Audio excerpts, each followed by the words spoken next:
El siguiente es un programa informativo y de opinión que contiene elementos de lenguaje, salud, sexo y violencia tipo A, que puede ser presenciado por niños, niñas y adolescentes sin la supervisión de sus madres, padres, representantes o responsables.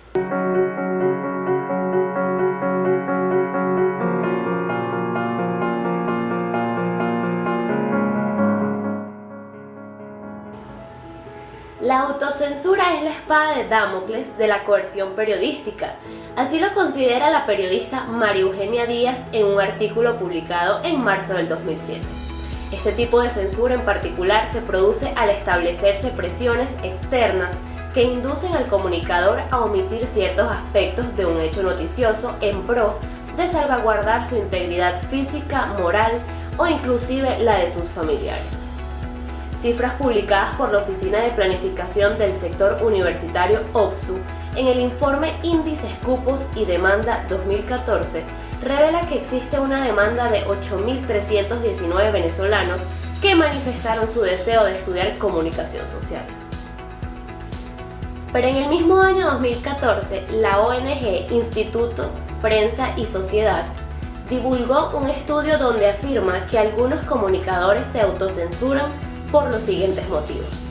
Un 24% lo hace por el interés de proteger a una fuente. Otro 24% también lo hacen por posibles situaciones que puedan exponer al medio o al periodista a ser demandado. El 19% toma esta decisión para evitar conflictos con autoridades de gobierno. Un 17% por evitar conflictos con manifestantes violentos. Y otro 16% por actos violentos o relacionados con la seguridad ciudadana. Teniendo estos aspectos en cuenta, nace la siguiente interrogante.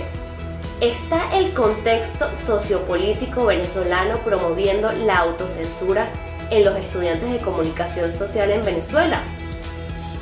En 1947, la Universidad Central de Venezuela iniciaría la profesionalización de los comunicadores, que hasta ese entonces ejercerían libremente, viéndose forzados a ser silenciados por la creación de la Oficina de Censura del régimen del teniente coronel Marcos Pérez Jiménez unos años más tarde. Sin embargo, con la caída de Pérez Jiménez en 1958, se inicia una nueva era para la comunicación social en Venezuela, donde más y más universidades aperturan estudios profesionales en el área de periodismo. Según el periodista Javier Conde, tras la caída de la dictadura, el periodismo se consolida en la sociedad venezolana como pilar de la democracia. Sin embargo, el mismo autor considera que la comunicación social empieza a convertirse en un actor político de alta influencia en la realidad del país. En el libro Censura y Autocensura de Pérez Jiménez a Chávez, publicado en el 2013 y escrito por Eleazar Díaz Rangel, ubica varios acontecimientos que a su parecer promovieron la autocensura en los medios. En contraposición a dichos testimonios, Javier Conde asegura que sin importar qué hechos hayan ocurrido, la comunicación social creció fuertemente hasta la llegada del siglo XXI. Y se dice que creció fuertemente dado que organizaciones como Reporteros Sin Fronteras o el Colegio Nacional de Periodistas desde año 2002 han cuestionado al gobierno venezolano acerca de sus políticas hacia la libertad de prensa, considerando que ha sido colocada entre la espada y la pared. En el año 2004, con el gobierno del fallecido presidente Hugo Rafael Chávez Frías, se proclama la Ley de Responsabilidad Social en Radio y Televisión, donde se limita la posibilidad de informar algunos acontecimientos de acuerdo a ciertos horarios establecidos o si bien se presentase la eventualidad y algún suceso fuese a ser transmitido, queda a discrecionalidad de la Comisión Nacional de Telecomunicaciones si el medio de comunicación ha violado la ley o no. Hay que añadir que para aquel momento la creciente rivalidad entre algunos medios y el Estado se evidencia con la no renovación de la concesión para el canal RCTV en el 2007 y el cierre de 32 emisoras radiales durante el 2009. Estas acciones han sido denunciadas por la asociación civil Se Dice como ataques a la libertad de expresión, la cual también ha solicitado se reforme la ley para dar mayor flexibilidad a los medios.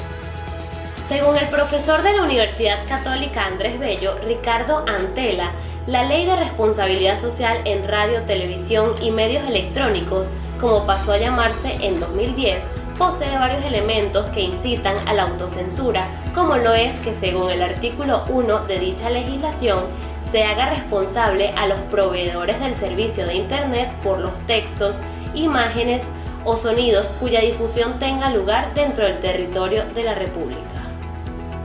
De la misma manera, el autor considera que la normativa atenta contra el artículo 57 de la Constitución de la República Bolivariana de Venezuela, donde queda expresamente prohibida la censura previa.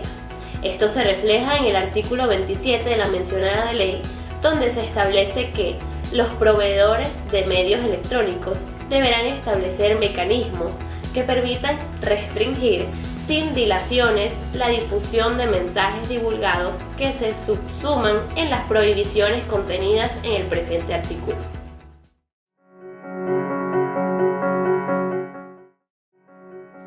Para la periodista María Ingracia Chirinos, en un informe presentado bajo el título "La orden es el silencio" en el año 2014, las presiones y las medidas coercitivas influyen de manera determinante, tanto en la labor periodística como en las posibilidades de acceso a la información pública. Es una práctica que no discrimina actores estatales, no estatales y los propios medios de comunicación. Sin embargo, a pesar de toda esta diatriba jurídica que puede ensombrecer el panorama de los futuros comunicadores, según los autores citados, la comunicación social sigue manteniendo mucha popularidad en el mercado estudiantil. Así lo confirma un artículo publicado por el sitio web Noticias 24, en el cual quien ejercía el cargo de ministro de Educación Universitaria, Jason Guzmán, confiesa que hay muchos jóvenes que desean estudiar comunicación social porque es una carrera muy popular de arraigo cultural en el país. Los alumnos de las escuelas de comunicación social tienen que saber que el periodismo que estamos pudiendo hacer en Venezuela hoy en día no es el mejor periodismo posible.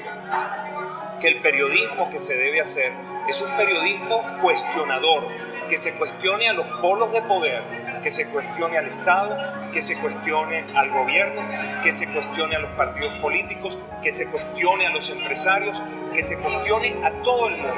Ese es el trabajo de los periodistas, no que nos silenciemos ante los entes que manejan el poder, que detentan el poder. Esto yo creo que es la lección que debemos tener todos los que estamos en los medios y sobre todo todos los que estamos en posición de formar a comunicadores sociales.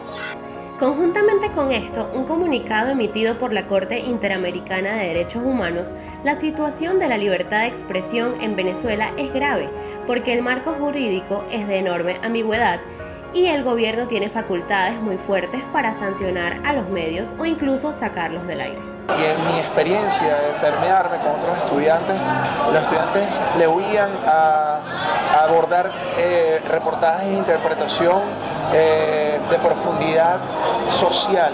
Por ejemplo, mis trabajos más importantes en la universidad estaban vinculados con la jerga o el lenguaje que se maneja en las cárceles. Entonces no todo el mundo tiene esa vena de irse a una cárcel, de conocer a personas que están recluidos y de repente descubrir el mundo que hay allí para poder entender lo que está pasando en nuestra sociedad. Los estudiantes de comunicación social, siendo estudiantes ya en el campo laboral, ¿se están autocensurando? Yo creo que sí, en muchos casos se están autocensurando. ¿Por qué? Porque a ellos lamentablemente les está tocando vivir una Venezuela completamente distinta en lo que se refiere a las presiones de los medios de comunicación, la persecución de periodistas, la censura y la autocensura. Entonces muchos de ellos quizás se están autocensurando, están dejando de manifestar su pensar, su ideología, su posición sobre algún tema determinado para precisamente garantizar una estabilidad laboral o poder mantenerse en el mercado o en todo caso conseguir trabajo de repente en alguna institución pública. El tema es que algunos estudiantes podrían en el campo laboral en primera instancia podrían estar incurriendo en temas de autocensura para precisamente eso, poder alcanzar un éxito laboral o profesional. Evidentemente va a variar según el caso. Para entender mejor la perspectiva de este dilema sobre la autocensura en los estudiantes de comunicación social, se decidió encuestar a un grupo de estudiantes y recién egresados de comunicación social de diferentes casas de estudio. Los estudiantes evitan hablar sobre estos temas para evitar polémicas con sus profesores o con sus otros compañeros. ¿Para qué? Para evitar el conflicto. La gente evita decir algo que vaya a desagradar a otro, y eso también es una forma de autocensura. El primer contacto de un estudiante de comunicación social con la carrera, que es en el aula de clase de la universidad, es cuando no hay autocensura. Precisamente es donde el estudiante tiene la posibilidad, la libertad de conocer, de vivir el periodismo como debería ser. Ha sido la polarización política, se ha visto bastante marcada últimamente. Tal vez esto sea uno de los causantes de la autocensura, ya que uno se mueve a través de ciertos estratos sociales dentro de su mismo ambiente familiar, y quizás esto permee sus opiniones y su forma de ver la política. Y considero que los profesores aquí en esta universidad no se limitan totalmente a lo que es debido a los temas que son de política y la situación país. Sin embargo, están atentos a lo que es cuando están grabando, cuando entra una persona que no es de la clase porque se han presentado algunos inconvenientes, por lo que ellos comentan. Pero sin embargo, se hace un ambiente de que lo que se habla en clases no sale de las aulas como tal. No se puede vivir en un país en donde no exista el debate ni exista la búsqueda de la verdad. Entonces, existe autocensura, pero deberíamos romper con ella. Los hechos demuestran que existe un cierto temor a expresar las ideas, pero el sector universitario parece no estar afectado por partes iguales. Mientras hay quienes consideran que no existe autocensura en las aulas, otros sí la han percibido. Cierto es que los estudiantes en general saben que el mercado laboral sí está plagado de quienes se autocensuran. El peligro de esta tendencia yace en que las universidades permitan que el contexto sociopolítico del país afecte la dinámica educacional de sus futuros egresados en el área de comunicación. La semilla de la autocensura parece haber sido sembrada y ha dado sus primeros frutos. Dependerá de la generación de relevo extirparla o dejar que se esparza.